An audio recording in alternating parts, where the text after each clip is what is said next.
welcome to the Think About It channel. Today we're doing an episode of Rehearsal with Amanda Desouza. Amanda is a Philadelphia area native with a background in theater and makeup artistry. She holds her BFA in musical theater from the University of the Arts in Philadelphia, where she also served as a dance professor. Her resume includes performing in Atlantic City as well as on cruise lines, and she is also a special effects makeup artist and face and body painter. She is a woman of the arts for sure. Hi, Amanda. How are you? I'm doing great, Adam. How are you? Wonderful, wonderful, wonderful. I'm excited to talk to you. You do a lot of really cool stuff from our conversations and research I've done.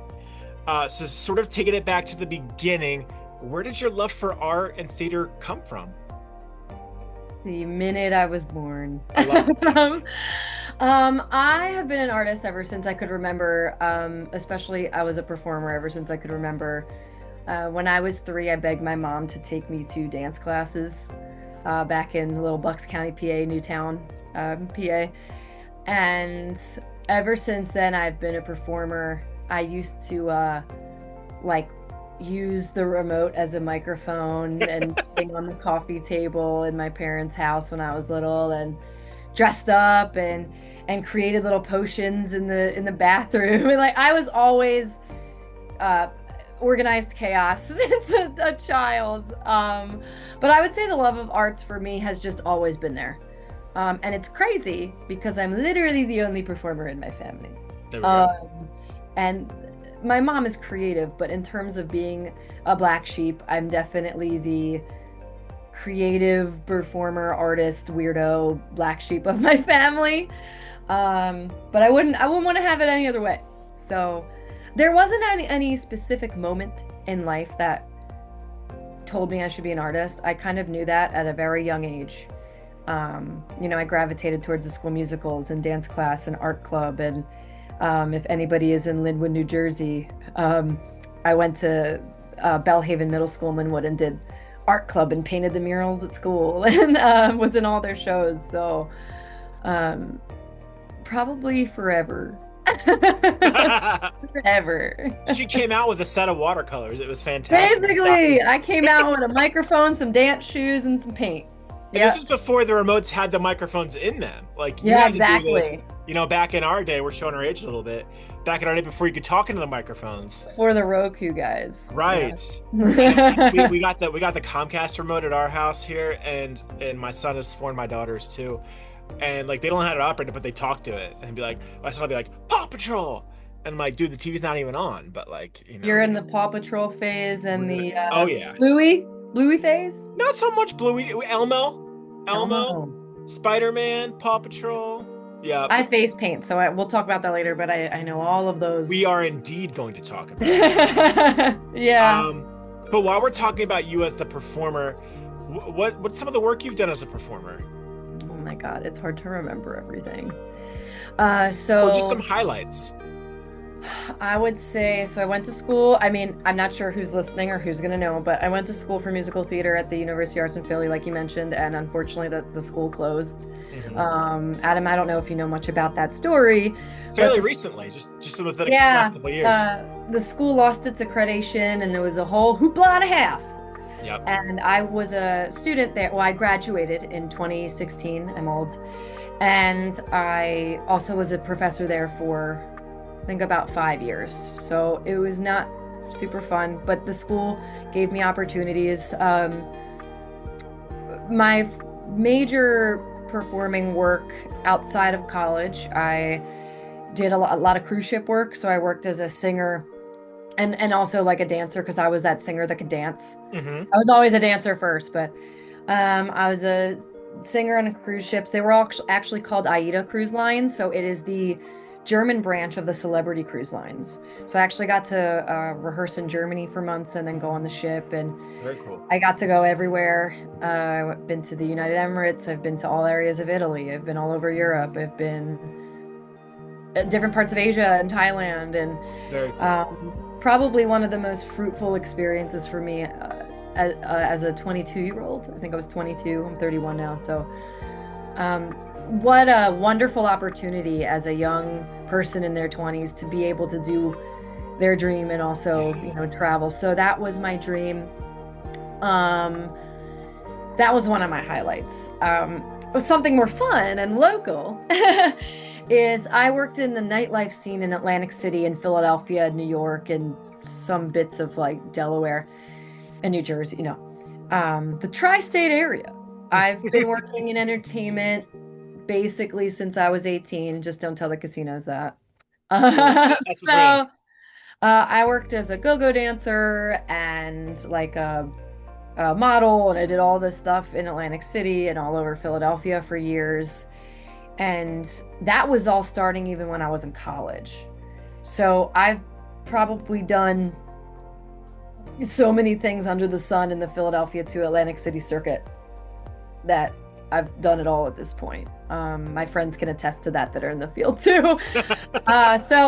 So I was a performer. I used to be in some local shows. Like I used to work at Broadway Theater Pittman and Ocean City Theater Okay, cool. Company. I did a lot of that stuff when I was working like a little bit before I was getting into a little more professional work. Hmm. After I worked on the cruise ships, uh, I was kind of figuring out what I wanted to do, and then COVID hit. And Yeah. COVID, and I was doing a billion things at that time. Sure.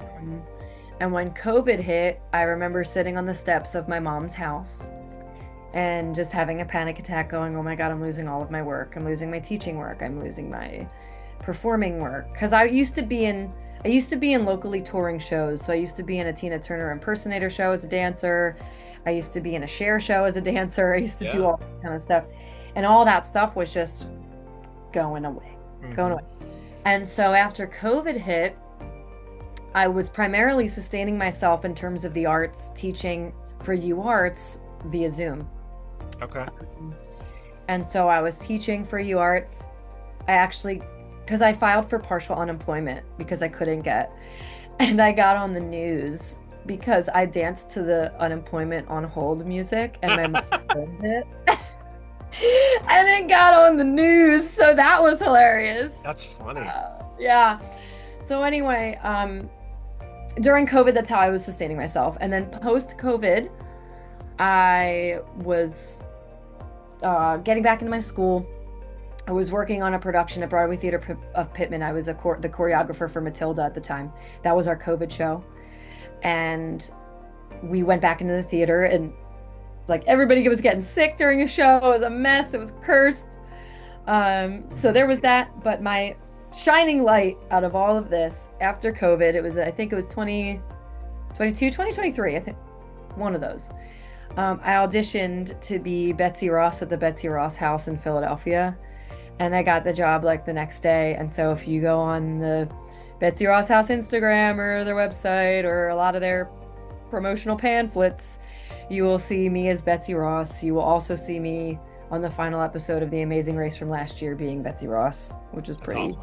darn cool. So I had that job for 2 years, and it was one of my favorite jobs that I've probably had in a long time because I really felt connected to my Philadelphia roots. I got to do Yeah. something that I was acting 8 hours a day. If anybody's an actor that's listening to this, acting for 8 hours a day in front of people that are asking you questions that you don't want to answer in character and you can't break is very draining.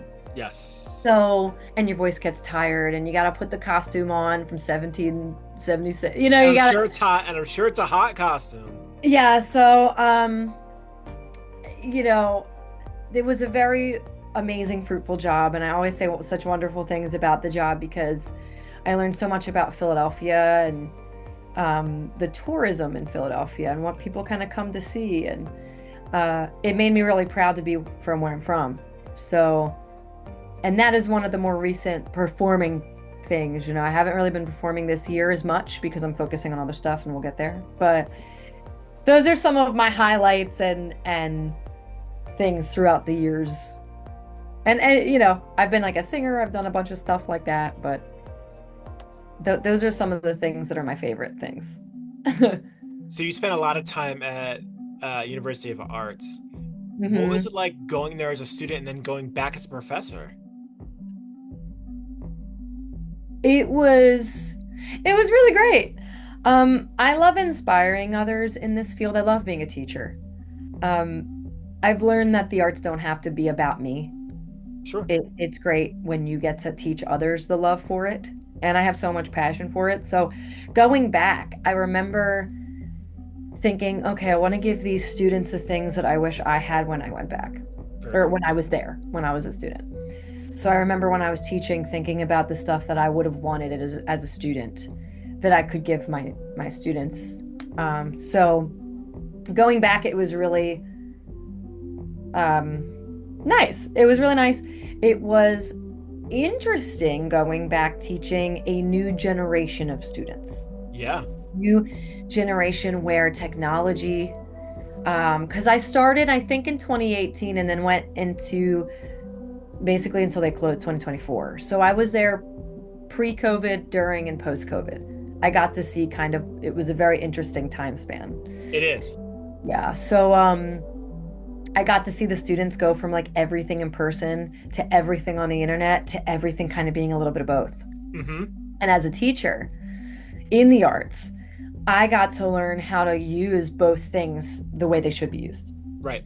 How to audition people on a camera, Yeah. how to teach a dance and explain it via a camera, how people learn through the internet and also in person. So in a weird way, it kind of made me a better teacher. Of course. Yeah.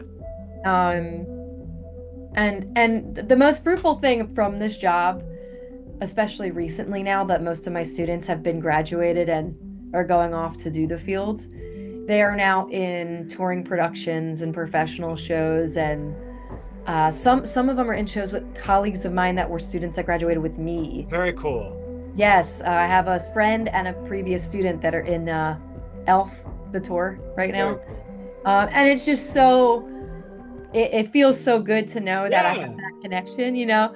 Mm-hmm. Um, so that's, and to know that I've had a handle in like helping them along the way in their professional field or career where they want to be. Yeah. So it was nice going back to the school. Now I'm going to say it was stressful too.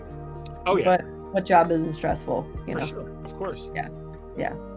So you've also spent a lot of time doing like makeup artistry Hmm. and face and body painting. So I wanted to flip over to that aspect of you now. How did you get into doing that kind of stuff? You know, it kind of fell into my lap, actually. I always loved makeup and stuff. You know, I was a theater kid, dance kid. I always wore it all the time. I was the one kid when I was little, my mom was like, "You're not gonna put makeup on for like third grade picture?" You know? She was that mom. She's great. And so anyway, when I was a freshman at UArts, I wanted an artistic outlet. So I was a dance major in high school, and then I went to musical theater for college.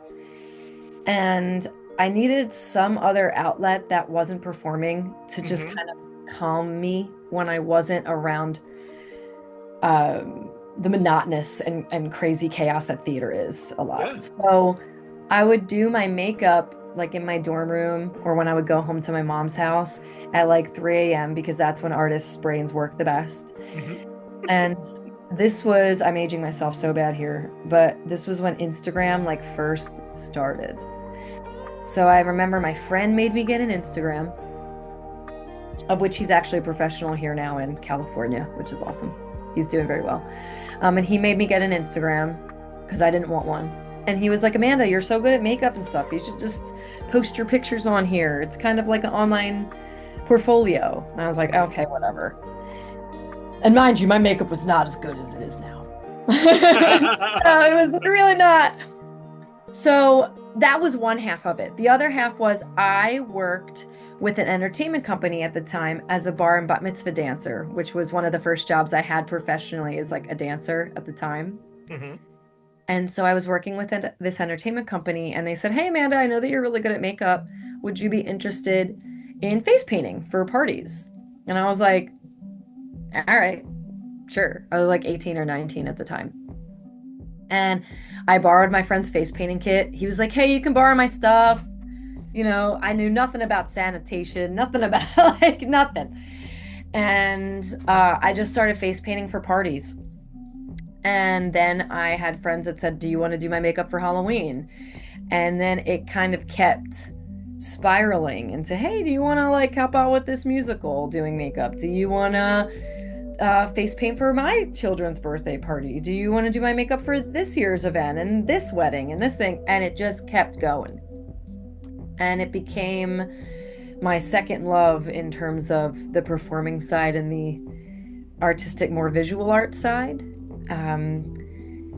And so I started doing it while I was in college. It was kind of like my side thing. And then I had some health stuff. I got diagnosed with Crohn's disease a couple years ago. I've had a couple things that kind of pushed me back from performing, and I've had a lot of like ups and downs with that. And you can always bring yourself back up. You just got to have the persistence. But makeup was always the thing that I leaned on when I wasn't doing any performance work. So a couple years ago, I wanted to go to cinema makeup school in LA for just a crash course in special effects makeup, because I was like, I want to get better at what I'm doing here. I want to learn it the right way if I'm doing stuff over here on the East Coast. So I applied, and then COVID hit again. COVID, it's coming in again, just because it's so recent in the, and that dream was shattered because nobody was doing anything in person. So when I got diagnosed with Crohn's disease, this was in 2023, I sat there and kind of had to reevaluate my life, reevaluate my health stuff in life and how I want to go through my life in a different way. And I was like, you know what? I'm going to do the full-fledged, like 7-month crazy program. And so I called up the school. I said, "Hey, do you still have my deposit from 2020? Like, is it viable still?" And they said, "Yeah." And I paid the rest of the deposit. And that was a year prior to starting the school. So I gave myself a year to save money to go back to school, because going back to school in your 30s is really fun. Oh, yeah. So That's why I haven't done it yet. Yeah, it's not, it ain't easy. It ain't easy. And then you end up doing like 800 other things of your career. So or with your career. So I did the school program this past year. It was another absolutely amazing experience for me. Just to see another part of the country, to live in a different part of the country, to understand that I'm super proud of being where I'm from, to the things that I've learned in the school, the teachers I've met, the people that I've met, what I learned, what I gained from it. You really have an appreciation for those things when you are older. Yeah. So I came back, I went to the school, I graduated, and now I'll be moving back to the East Coast looking to work more, but more under my own business, not really in too many films or anything. But I've done some short films and commercials, and my career is so like everywhere with everything. I dabble in a little bit of everything, whatever's gonna pay the bills and put the lights on and keep the lights on. That's right. And that's quite the task anymore. Yeah. Yeah. So that's like the long-winded, if anybody wants to listen to me, but that's the long-winded thing. It really was something that fell into my lap because I was a performer first. And I've just loved it ever since, and I still love it. And it's just such a wonderful add-on to what I already love, Yeah, I think it gives you a really interesting skill set that other people in your position don't necessarily have. You know what I mean? And to sort of segue off that, with all the experiences you have and the background you have in your makeup design, in the cinema makeup design, and your performing, this question's a little sort of off the path of what we've been talking about. But is there any like movie or show out there that you believe that the special effects makeup work, or just the makeup work in general, like the movement stuff in the makeup work, is really underrated or overlooked? Because I think a lot of times people see, like people in like heavy costuming makeup and stuff, and you forget about like the functionality of it. I'm going to give you a good one because there's one that everybody knows. And this is one that everybody loves is Lord of the Rings. Yes. Lord of the Rings is practical effects done so very well between the hair laying of the beards, making the men look dirty, the injuries, all of that. Like you forget that that's makeup. Hmm. It's absolutely brilliantly done, brilliantly worked, brilliantly directed. The makeup and the costumes, everything. I mean, I could go on and on for days, different movies. My first love in terms of makeup, which the makeup in itself isn't the best makeup in the world, but as a child, I was obsessed with Beetlejuice the movie. Like it's still Yes, one I of can my see that. favorites. Yeah, one of my absolute favorites. The waiting room scene, uh, to this day, is still one of my favorites. I love the style of Tim Burton. It's so unique. Um, the makeup is fantastic. I mean, there's a reason why makeup artists always redo his looks. And V Neil, the one huge, not one, but the huge makeup artist of that film is a woman, and there's not a lot of SFX women that are that get as much credit in the field. Um, but that was one as a child. I think the Lord of the Rings trilogy is just absolutely brilliant. Um, oh God, there's so many, but I don't want to bore you with the. We can talk about that later. Sure. Well, I do wanna talk about what you're doing currently because we're getting a little tight on time. Yeah. So what is your current endeavor and where can people learn more about you and what you're doing right now? Yes. So I am moving back to New Jersey on December 5th. Woo! Yay, I know. I'll be back home and I'm really trying to focus on all the things I do, really. I have my own face painting business. I book out birthday parties and special events. I've done a lot of stuff with Collingswood and Haddonfield and all of that in the area, all of the South Jersey area. Um, I will be choreographing Shrek the musical at Haddonfield Plays and Players if anybody wants to come Nice. see it. So rehearsals just started this week, and I'm super excited about that. And I do have a potential job offer that if I get it, we could talk about that at some point, We'll which have is to do a follow-up at some point. we will. So I'm working on choreographing the show, my face painting and my makeup business, and if anyone else, is looking for some type of dance teacher or any other person in the theater world or the makeup world, I'm looking to kind of broaden that. If anybody wants to take a look at any of my work or my life or anything like that, I have two Instagrams I use primarily. One is go_Amanda_go Amanda go. Go, That's Amanda, go. that's my private one where I just put most of my life on there, but a lot of it's work. And my face painting one and my makeup one that I do a lot of promoting for my face painting on is MUABYAD. It's just the abbreviation for Makeup Artistry by Amanda Desouza. And so that's where you'll see a lot of my face painting that I do on all my little kitties and sometimes adults. And my website is very easy. It's unusualamanda.com. So, And we'll throw links to all those things in the yes. description. And in the post edit, I'm going to have a lot of the still frames of all the amazing work you've done, the face painting, your SFX stuff, all that jazz. So by now, if they've made it this far, they've already seen some of the cool stuff you're doing. Yay. Well, Well, Amanda, we are excited to have you back on the East Coast. And I'm really excited to share with people all the amazing things you're doing. And I wish you the best of luck here back at home. Thank you so much. thank you.